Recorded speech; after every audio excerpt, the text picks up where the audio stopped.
Hey, hello, my name is Michał Niczyporuk, and this is the beginner's guide to observability. I have to say by the start that the name might be a bit misleading, so this is more accurate. This will be a crash course, so it will be a lot of information in quite short amount of time. So we just basically have to begin. About me, I work at the little company called Merxu. I organize Warsaw Jack, and I run a conference for staff engineers. So let's start. What is observability? It's an Americanized O11Y. And Wikipedia says that basically observability in control systems, it's a measure how well we can infer the internal state of the application based on its external outputs. But it's 2024, we are already like 2 years past the LLMs. So let's ask the ChatGPT. And as you can see, if you ask it, please define observability, it will say exactly the same things, because probably it's scraped from Wikipedia. So that's. What do we need observability for in our systems? We need it to determine the state of our system, to observe trends in our systems, what's happening, if we're getting more traffic, if the traffic is the same, and so on. Spot anomalies, so when something bad is happening, we can see that something bad is happening, and we have the data for it. Debug errors, so basically find what's wrong with the application, where exactly pinpoint the place it's something went wrong. And gather data for any kind of decisions, either business side or technical side. Basically, the data-driven decisions will be always better than the ones that are driven by intuitions. And last but not least, measure user experience. So we can basically measure the user, so we can measure something that is more, we can measure other sites, so basically customers that are paying us to use the application, they just use it. And this is also very important. The first pillar of observability in computer science is basically logging. I'm pretty sure that everyone logged at some point, but I still would like to go through it. So login prime directive, we never use standard outputs, never. I mean, it's not ad hoc debugging, okay, but never use it in production. Just use it a library. Back when I started, there was only one choice, but fortunately, not fortunately, now we have a library ecosystem. So it goes into three ways. So in the middle, we have facades. This is what you'll be using in your code. SLF4j is the prime example, and since Java 9, we have system logger, which can also use SLF4j as its own facade. So it's very funky. On the left side, we have binders and providers, which splits into two. We have basically new logging libraries in Java ecosystem, so log4j, logback. But sometimes you might have this problem that you have to deploy package your application back into var and deploy it to old JBoss or whatever. And then you can use some binders that basically will be sending your logs to old logging systems like Java util logging or Jakarta common logging. So there is also an option. And on the other side, we have bridges. We will use bridges when you're using code that was written in prehistoric times, that it's using all the libraries. It would like to get all its logging statements from that code. And thanks to the bridges, we are able to basically instrument those calls and get them into our system and through our logging infrastructure and so on. So we don't really have to do any kind of hacking. The hacking is already done for us, usually by someone else. Logging comes with few do's that come from experience. So whenever you log, you have to log meaningful checkpoints. So input, state, change, descent, outputs of your application. Always look correct. Always use the correct logging levels. So whenever you have an error, you put it on error. We don't put it in debug. Friend had that issue exactly last week when the application was putting an error on the debug level. That was clearly an error, but it was logging on the debug because. And that was very frustrating for him to basically find it out. Add any kind of IDs to the logging context that you have. You can add a random correlation IDs, user IDs, basically any kind of data that will allow you to correlate the logging statements together in a log file. And when your application is high throughput, always use async appenders. You also use async appenders, and basically use always async appenders, because you don't want your code to be waiting for you to log the statement into the file or console. You basically code has to go on, and the logging has to happen asynchronously. The donuts. So basically, logs can be lost. Never assume that you will have all the logs all the time, because due to their flankiness, async appenders, or even some kind of transporting them over the networks, they are not very, they are not the databases. So don't always assume that you will have all the logs that you have in the world, that you created in your code. Therefore, logs are never audited, right? If you have to do some kind of serious auditing for a government agency, for compliance and so on, for security, always build it on top of something better than files, probably some database that has some consistency rules. Logs are not metrics. I saw people that basically they would do logs, they would do some kind of analysis and basically put in beautiful dashboard, basically treating logs like metrics. It works, but usually the systems that you're using for logging are not really well prepared for it. You have to do a lot of additional work, and it's very, very resource consuming to do that. And do not treat logs as a data warehouse. So never. Don't build any kind of dashboard for business, so for their metrics and so on in the logging system, because you will basically, it won't be a logging system anymore. It will be a data warehouse that is used by the whole company in some cases, and it will be basically a pain. And probably you already have the specified data warehouse that you're supposed to be doing stuff. Do it there. Don't do that in your logging system, because it will be a pain. And last one, logs. When you are alerting on logs, it's fine, but it's very flimsy, because you have to put a lot of exclusions and so on. They are not really fine grains, and probably sometimes you add a new logging statement somewhere, and you will be adding into your log. So logs are not best. Always, when you want to do alerts in your system, alerting any kind, always better do it on metrics than on logs. And last time is the asterisks. Never do that accidentally, because last week I gave the same presentation. The guy saying to me, I don't agree with you, because we are doing metrics from our logs.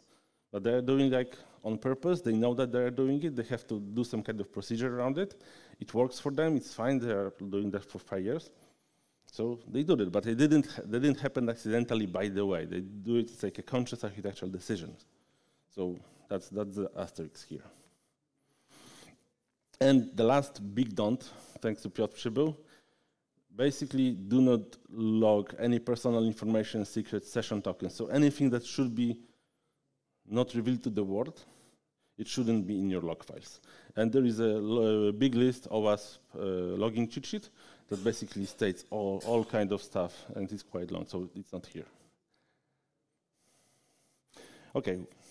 It's 2024, we are living in microservices, Kubernetes, and so on, cloud.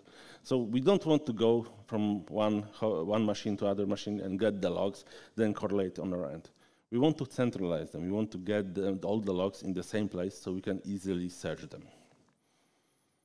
The first thing we need to pick some kind of software that will be able to ingest, parse those logs, and make them searchable for us. For example, it will be the Elastic Kibana, so basically one of the classics in that space. The second thing you need to do is to agree how do you want to send those logs to the central space. And basically there are two main modes. You have push and you have pull. You have push basically when you're pushing to the central storage. You have push with local agent that basically is running on the local host of the Kubernetes node, and you're pushing through it, and it will forward you to the central storage. And the last mode is pull, when you're writing to log file on your local machine to the console, and there is like a local agent that knows it has to be reading that file or reading that console and send it to the central storage. The difference between them is basically coupling to infrastructure, because when we are doing the push, our application has to do some kind of infrastructural enrichment. In push with a local agent, it's split between agent and application, and basically in infrastructure and in pull, all the things is done from the local agent because it knows where it's reading the logs from. So we can basically have a lower coupling to infrastructure. We will be less dependent on configuring something and so on. And the last important thing is the log format. We need to have a unified format. It can be JSON, it can be logFMT, OpenTLP protocol, and something vendor specific. You are using something vendor specific. So, and do not use regex because classically you will have always two problems. From my experience, and generally, if you are getting more traffic, you will have more amount of logs. So remember that your application is growing, you'll be paying more for your logs. Basically, you have to account for that any kind of traffic increase to your web app, your application would always basically have a cost in logging. The tooling, so classically Elastic, Kibana, Graylog, Grafana. All the cloud providers have their own. I'm using the Google one, and it's fine. It's nothing that Google can be ashamed of. The second thing is metrics.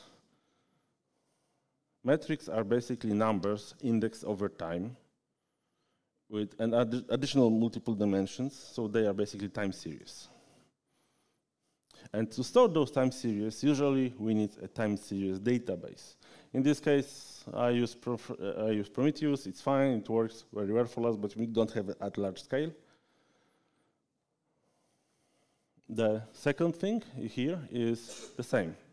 Basically, when we want to push the metrics from our application somewhere to this central storage Prometheus, for example, we have the same models in basically the same add logs. The push has SAL coupling to the infrastructure because we have to add that data. And as we go to pull model, the infrastructural coupling is far away from our application. Our application doesn't have to be aware about a lot of stuff. The format of logs is usually vendor specific. Prometheus, for example, has a only pull method with their specific format of in the endpoint. And there is a vendor neutral format called OpenTelemetry. I'll be talking about a little more, and it's only in push model. Metrics have types. The types I will be telling are based on Prometheus, so it might be little different naming in different vendors, but they converge at some point. The most basic metric is a counter. This is basically monotonically rising counter that goes only up. And it's usually used for the requests, any kind of counting. So requests count, jobs count, how messages we got, and so on. And itself, the counter is very useless because it only goes up, doesn't show us anything.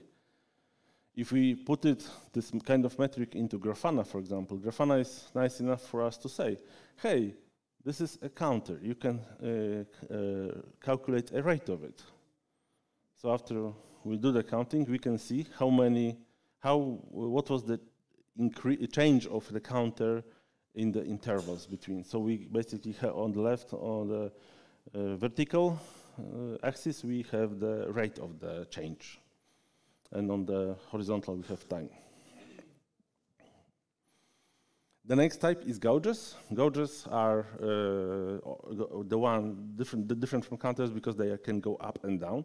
So they are pretty good for monitoring any kind of tools. Connection pools, thread pools, memory pools, and so on. And my hot tip here, basically, always store the maximum and minimum value and current value, maximum and current value. Because when you are storing percentages, some people attempt to do that, you can lose a lot of data, and sometimes someone will do some ad hoc configuration change that won't be committed to the repository, and you will see that, oh, the ratio dropped, but you don't see that someone was increased, for example, the maximum value for some seconds. The third one is histogram. This is basically a counter with buckets. So one dimension is basically split into multiple buckets. And usually it's used for request latencies and sizes. So basically data that can vary across one dimension. We always split the bucket in times of processing or sizes of the requests that we are receiving. Basically, from histogram, you can always calculate any kind of percentiles later. So you don't lose the data. It will be always available to you to basically recompute later. And my hot tip here, always set your configure bucket sizes on your application, because you don't want for example, Prometheus and central storage to automatically detect buckets, because it will create them too granularly, and it will be basically a performance hit on the other end.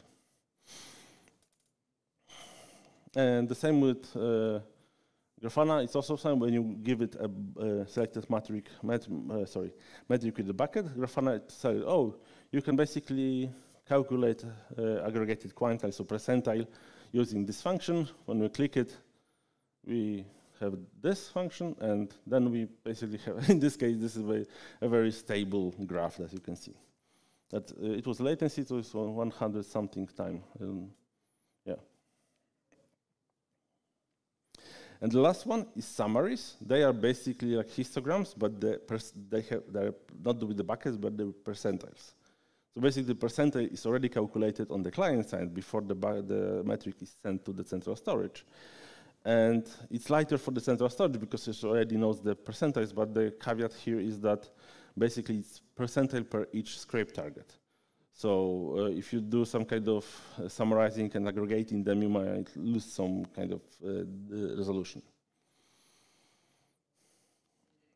The second important thing is about metrics. It's the attributes. First is metric resolution. It's a main dimension that we are working with. And this basically means how often do we probe the metric. And if we want to probe the metric, we want to, for example, store the metric in very long time, I'm thinking months, years, and so on. We have to do, you're supposed to be doing a little things called downsampling or rollup. Thanks to that, basically, we are changing the resolution, so we're aggregating smaller. For example, if we keep 1 day, so for 7 days we keep resolution of 1 minute, but after one week, we are storing the resolution of 10 minutes and so on. So we can even aggregate to whole days, but that might be a little useless. And basically, if you have to think about this, think about your business cycles. So I would say that any kind of companies, basically, like they have big events somewhere, they're supposed to be having always the data from the last year, so they can compare and do some kind of analysis and preparation for the event. And the third important thing is basically metric tags or labels, differently called. This is additional attributes. It's usually the metadata about the metric, so HTTP attributes, service name, host, cloud providers, regions, and so on. And the issue here that metrics usually, especially Prometheus, they don't like cardinality, so the labels. This is fine when you do like user/ID, but when you specify ID for each metric count, this Prometheus won't like it. It will basically start crashing at some point because it will not say, but it will be very, very hard for him to process that amount of high cardinality metrics, so very many unique values. Okay, so that we know what metrics compose of. What we are supposed to be measuring in our applications. Kick-Pepperdine came with the box model, and it's a very good model, basically what's supposed to be measuring in our apps. And probably if you're using kind of framework library, it's probably already covered, so you have to check in the manuals. So the box model. First thing we measure is people, incoming requests, messages, drops. So basically any kind of traffic coming our way. The second thing we have to measure are applications. So thread pools, queue sizes, requests. The third thing is the runtime. So in our case, JVM, garbage collection, memory usage, the amount of total threads in our system, and so on. And the last thing you're supposed to be measuring is hardware. CPU usage, memory usage, IOs, and so on. But how we are supposed to be measuring it? The Google SRE book covers, the Google SREs found like 4 golden signals. So 3 types of metrics that they are, 4 types of metrics that they think are like the golden standard. It's not only what they use, but this is like the starting point for many of their observability efforts. So the first thing is always the latency. So how long it takes us to process the request. The second thing is traffic. So how many requests are coming our way. The third one is errors. So how many of those requests are errors? They're producing 400s, 500s, and so on. We are not able to process successfully. And the third thing, saturation. So how far over capacity we are. So basically exactly where we're starting to queue up things, some internal queues starting to getting filled up, when some applications start paging and so on. This is something that they thought that is very important to measure. And those 4 signals can be split into 2 measurement methodologies called read and use. The first one, read, comes from read error duration. So we make a metrics of rate, so it's how much traffic is coming to us. Errors, how much of those traffic is causing our errors, and how much for us is, the third one is the duration, so how much we are processing it takes us to process each request that is coming to us. And those types of metrics are usually focused on our applications, so you're doing your microservices that you are deploying in cloud, Kubernetes, whatever. This is what you should use. And second set called use, so-called utilization, so coming basically how much resources are we using, how much hardware, and so on. Saturation, the same.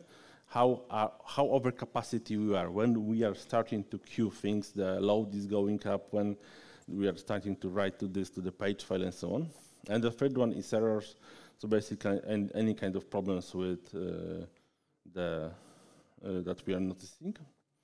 And this set of metrics is usually infrastructure focused, so anything that hardware servers, closer to the bare metal, this is where those are supposed to be using.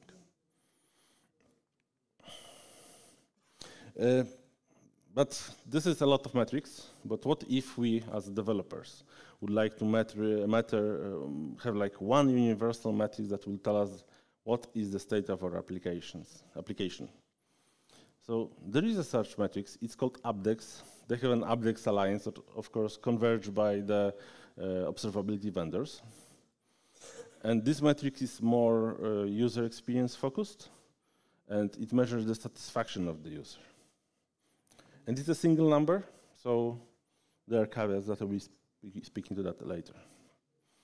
To calculate Abdex, we basically have to split our populace according to the latency that we are serving. And the latency here, basically we have to find our time t, and t would be the time that our user using our application is satisfied with its response, it doesn't notice any lagness, and so on. The second group is the people that are tolerating. So basically the time here is from t to 40, and those are people who are noticing that the application is somewhat lagging, but they are still there. So they are not less annoyed. And the third one is basically people that got frustrated with their app, they closed the browser, they close the application, shut out their phone, and they're not longer with us. We lost their interest totally. And we have to have a minimal sample size of 100, so you might have to adjust the time window to get this the sample size correct. And always measure as close to the customer as possible, but not too close. So I would never measure it on the mobile device because the internet can be flaky, but like on the edge of our infrastructure would be the best place. And how do we calculate? The calculation is pretty easy. You basically take the amount of satisfied customers in the given time window.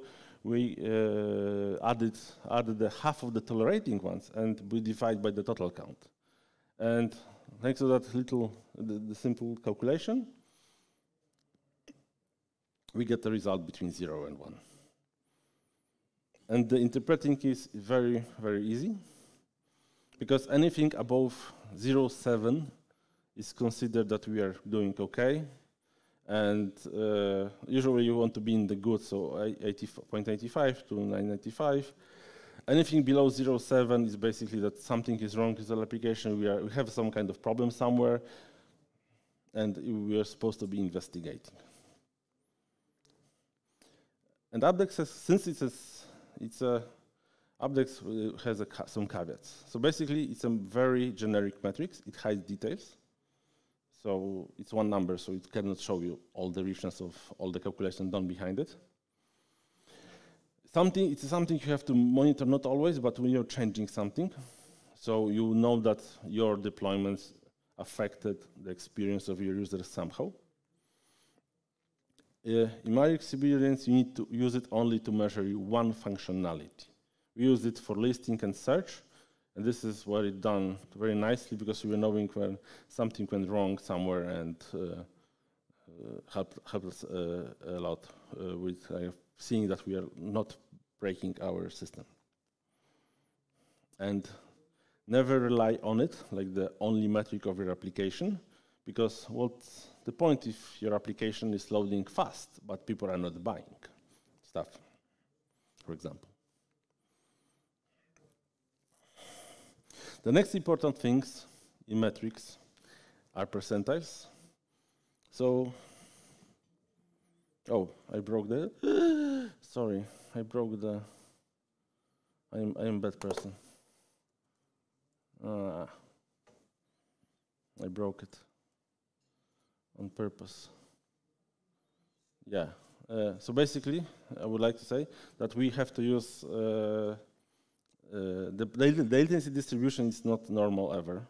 It's not Gaussian normal. We always have to, when we are doing kind of latency counting, we have to do the P99, 95, P99, and never ever forget about P100, because as you see on this example, it's a real life example. So you can see that P100 is way over like twice the P99. So never ever forget about this. And there is a brilliant talk about this by Jill Tini. Okay, I have a question for the audience. Who knows what happens here? Because this is one of the common things that I saw a few times. No idea? Shoot. We have client that says we are P99 is 1 second. Server says P99 100 milliseconds. Yeah. What? Yeah, it's one of those things basically. There's possible wait time. It might be on the network. It might be even still in our code or our application code, framework code, whatever. But basically, we're measuring in wrong place. It's called coordinated commission. So that people are not really counting the incorrect way. It's basically it's the same topic. So whenever you are measuring something, always try to measure it from both ends, so you know that there might be some kind of glitch over the network, and it will basically save you from guessing what's happening.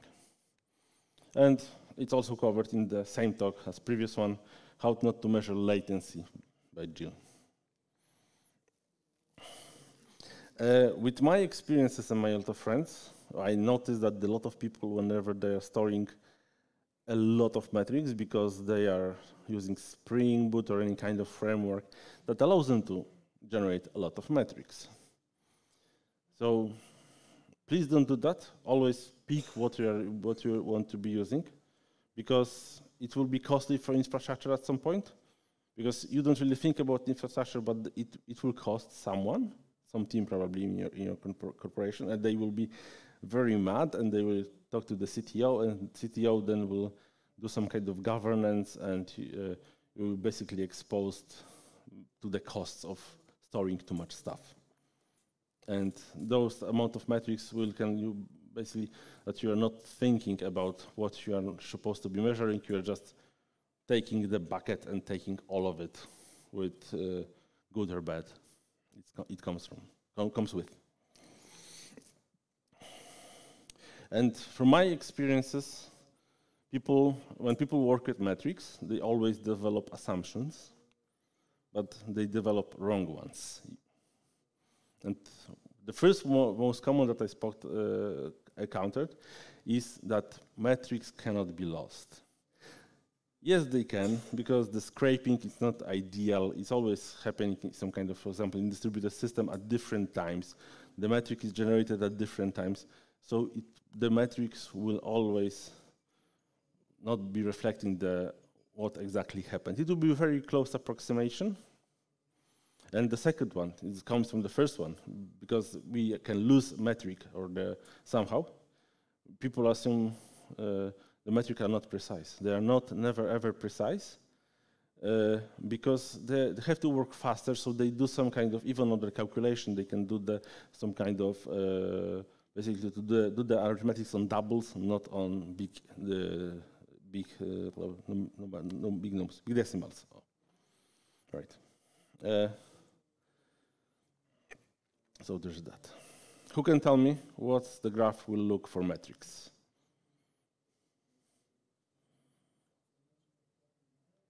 You're right.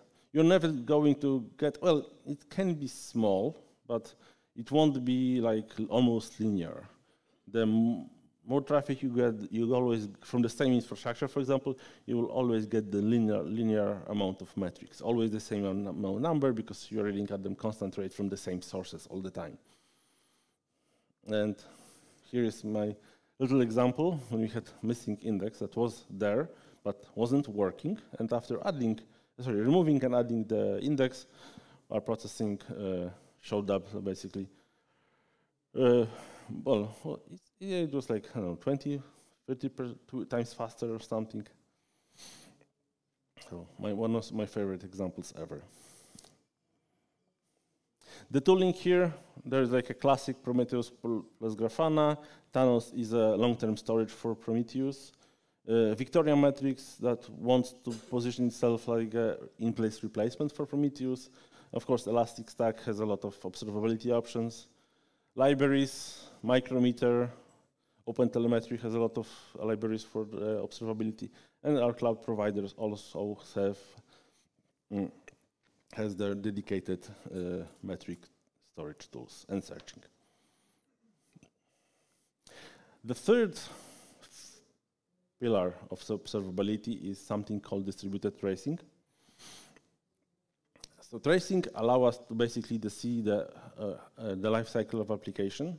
So we are basically able to see what route our application took, the requests in our system maybe took, going to different microservices, to different databases. And all those little colorful rectangles are something that's called spans. So and tracing generally consists of traces. Traces are consisting of spans. They have multiple, at least one maybe, but more, usually more. And each span can contain different data. It usually consists trace ID, span ID, this is randomly generated, timestamps and duration of the requests, parent span ID, if applicable. So basically, if span is created like inside other span, there will always be a link to that parent span. and any kind of data with any kind of cardinality. So the example for metrics doesn't apply, the rule for metrics doesn't apply anymore. We can put both like general roots and roots with IDs in our metadata. The systems that are supposed to dealing with span, they don't care about this. So for storing traces, we need some kind of storage again. This is open source Zipkin.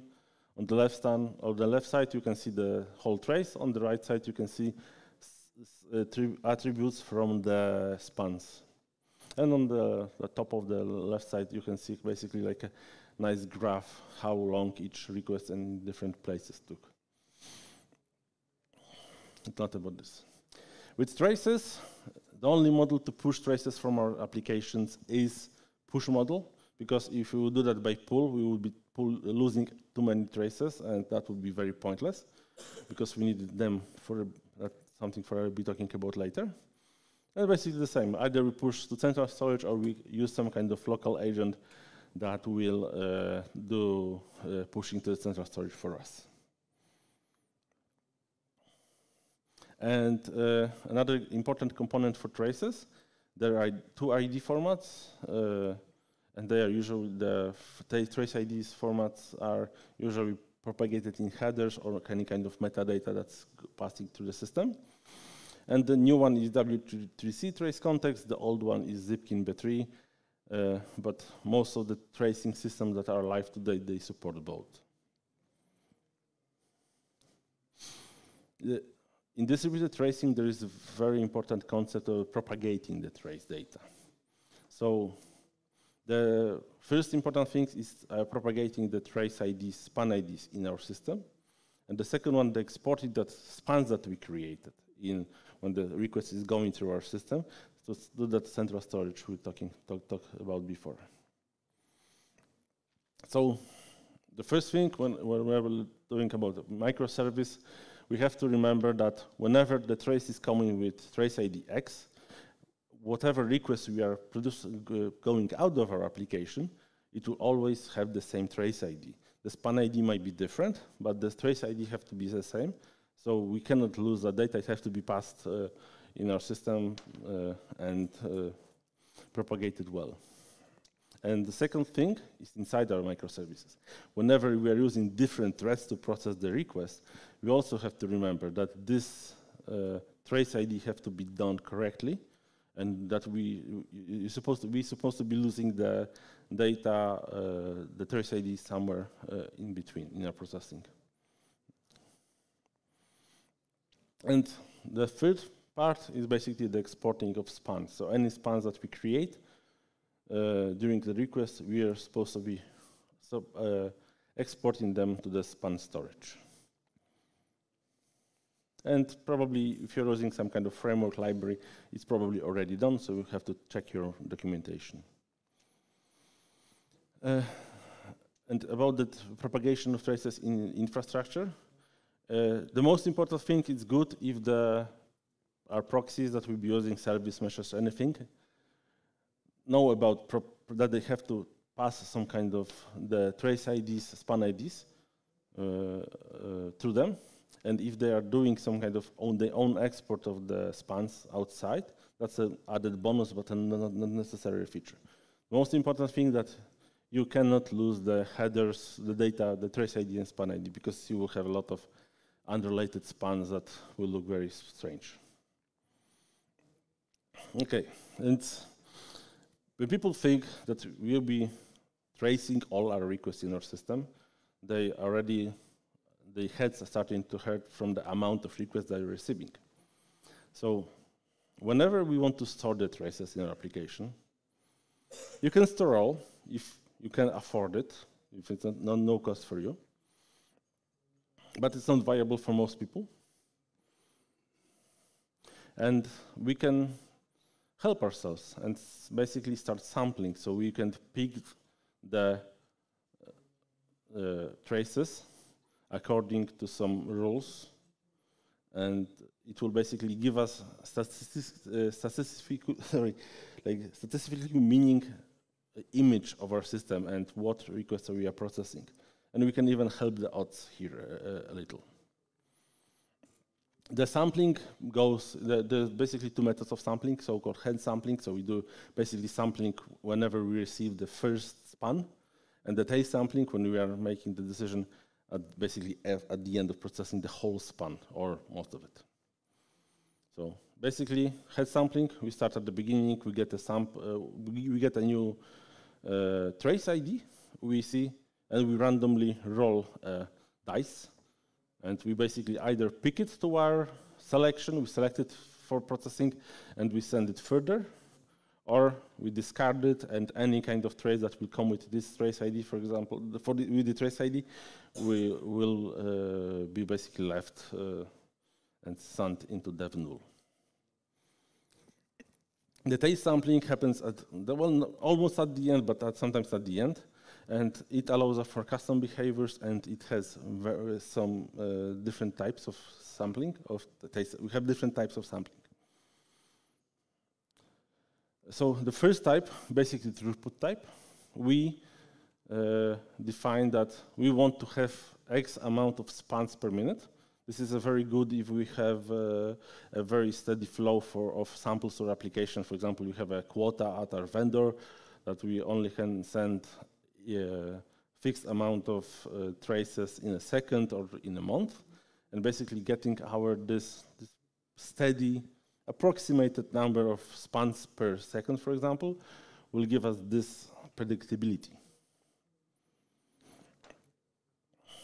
The problem is that basically if you have like high traffic, you might get a little less samples. When you have high traffic, it will be like more samples, so the view might be very skewed because they will be different. You have more samples generated, but you cannot send all of them, so the view is lower. More diverse, and you have less traffic. You have also less direct traffic, but you have a lot of samples that look exactly the same. So this is the thing. The second one is storing basically traces that are matching our custom policies, rules that we set. So basically, my custom policies that I usually use, so I want to store more spans with errors, for example, more slow spans that are taking a lot of time for process, for example, 10 seconds or something. And I want to ignore like specific health checks, metrics, and WebSockets, basically stuff that wouldn't probably add anything for my benefit. And it happens regularly, and it's quite, well, we don't really need it in big amount. And the last part, most interesting, basically called dynamic sampling. We basically aim to have a representation of span attribute values among our collection of spans. So my example, okay, we want to store 1 in 100 spans, so 1% sampling, but we want to have a representation of status code, method, and route and service name. So the sampler will be doing the analysis. It will take a look at one window. It will do some kind of analysis of those values of attributes. And in the next time window, it will be trying to basically match the different values for like different, so we will have a different representation. So we wouldn't get like randomly created stuff, but something that's a little more curated, little more diverse, and will give us more insight into our application. But the head sampling and the tail sampling and different methods, they do not exclude themselves. You can mix and match them. So, and you have to adjust that. So I recommend that you basically do that and always mix and match when doing the sampling. And the last thing, when sampling always have to happen right before we send to the central storage. So basically, if you're sending to local agent or application, there's supposed to be like sampler will be basically the last place that's supposed to be analyzing the samples and taking decision if you want to sample this trace or not. So this is right before the central storage. And when you are deploying tracing, there are two problems that happened mostly. First thing, is we are missing some instrumentation. So we have this, the very longest request, and we only have 3 other spans that are like milliseconds. And nothing happens in the else. Usually, you have to do some kind of investigation, see what's happening there in the code. We either add the missing instrumentation, we might have to wrap it with a custom span because we can't have the instrumentation for that specific part of the code. And that's how you solve the problems. And this is, and the second thing is missing spans.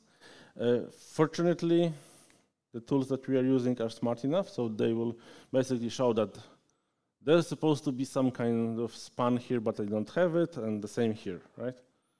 The usual cause for me of that was basically our buffers for sending spans were too small. We were creating too many of them, and they were basically getting discarded or lost in traffic and so on. Or the second thing was you were hitting the rate limiter somewhere. So usually at our vendor that we are using. Growth rule of thumb, who can tell me what's the graph will look like? Well, basically linear maybe. More traffic, more traces. And this is one of my favorites. You find, basically you are deploying the tracing, you always get this kind of 30,000 spans in 100 seconds. Not so bad, but it was like a very background job that was happening. So you will find a lot of things like that that you sometimes didn't expect, especially in systems that you didn't develop alone.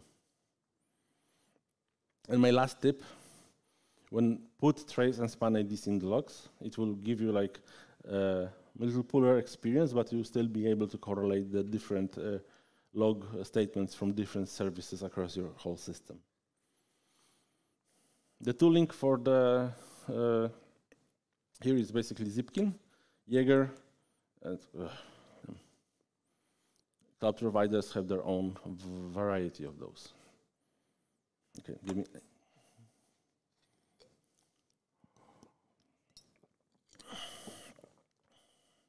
I talked about OpenTelemetry before. It's a project from Cloud Native Foundation. They gave us all those funny things, and there is Kubernetes. If you need to have a scope of their of how many stuff they were working on. So OpenTelemetry is a vendor neutrality observability framework. It gives us APIs, SDKs to develop observability inside our applications. It gives us instrumentations, but the cherry on the top is auto collector, which does all the processing of those metrics. You can do what kind of stuff. We do tracing, sampling, then, and so on. So it's a very interesting but very large project, and this slide cannot do this justice. Okay, and the last thing I would like to talk about are events. They're called True Observability or some Observability 2.0. And basically, events are spans, but they are different because the events are only fuel. The columnar storage and the search engine are the superpower because they give us ability to find something called unknown unknowns, so basically stuff that we don't know about. And this is an example of the graph from the company that's using this new kind of tools.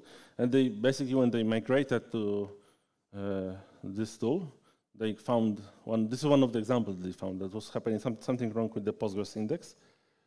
There's a link here, and probably you wouldn't find this kind of granularity data without that tool. So where did it come from? The inspiration comes from a system called Scuba. There is a white paper. That system was developed. It's a data analytics system that was made for in Facebook. It was and it was also used to process something they called structured logs. The first company that offered it is called Honeycomb. They are working in, there's basically only a SaaS, but they have like a free tier. They're nice enough, they have a blog post at their site called How to Avoid Paying for Honeycomb. This is how the UI looks. And earlier this year, we have a new company, Corut. It's a very comprehensive observability package. It basically does all the things I talked before. And when you want to use the distributed tracing, you need to click house of database, so it's a very fast columnar storage. And the UI looks like this. They're very similar, if you have to say, right? Okay, I would like to do a very fast demo, and then so we see how do we work with this kind of tools. It will be based on the demo of the Honeycomb site. So let's say that we are getting onboarded into a new project, and our buddy tells us that there is a problem in production, and he would like to show us how we solve the problems in this team. So he takes us, show us this graph, and say, okay, this is the tool that we are using. This is like predefined graph that I always use. And as you can see, basically something is going wrong, obviously. So, and in this tool, we can basically select the area that we want to investigate, and then say like the option so-called bubble up. What it gives us, it splits the area of the graph into two areas. Baseline is the navy one. This is everything outside the yellow square. Yellow is the selection, so anything inside. And zoom it a bit. Who can say me which of the attributes is standing out to you? Which one? Shout it. You cannot be wrong.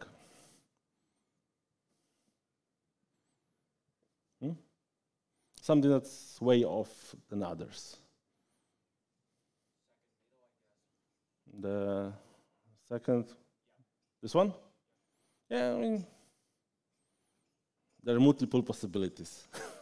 But for me, something that stood out more is the user ID, because we have, like, this go way over here, right? So the body says, we go with user ID because it looks most suspicious. And he says, obviously, value of user ID, this one, occurs in our baseline 10 times, but in selection 65 times. So something is on foot. So then he clicks show only where the field is value. And this is what we get as a result. So we are basically filtering only where the value is in spans, in events, equal to that single value.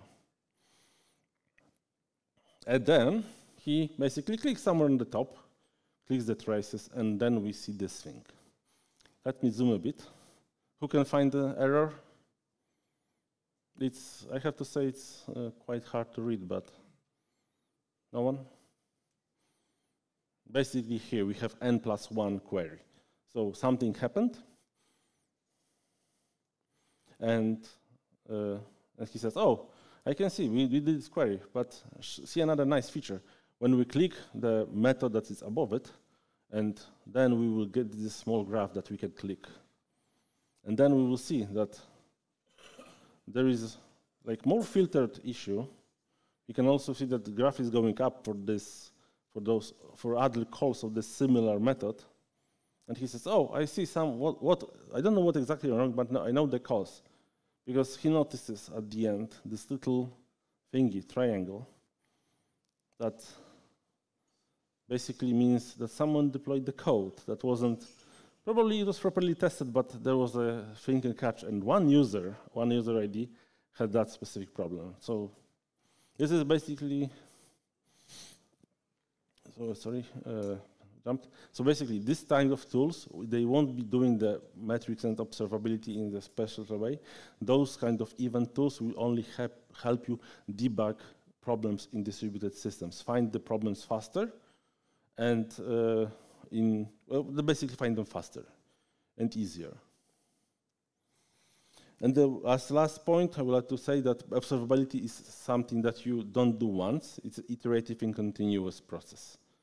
And if you're done with observability in your system, you can always take interest into SLI, SLOs, and alerting and on-calls. And thank you, and I think we don't have time for questions.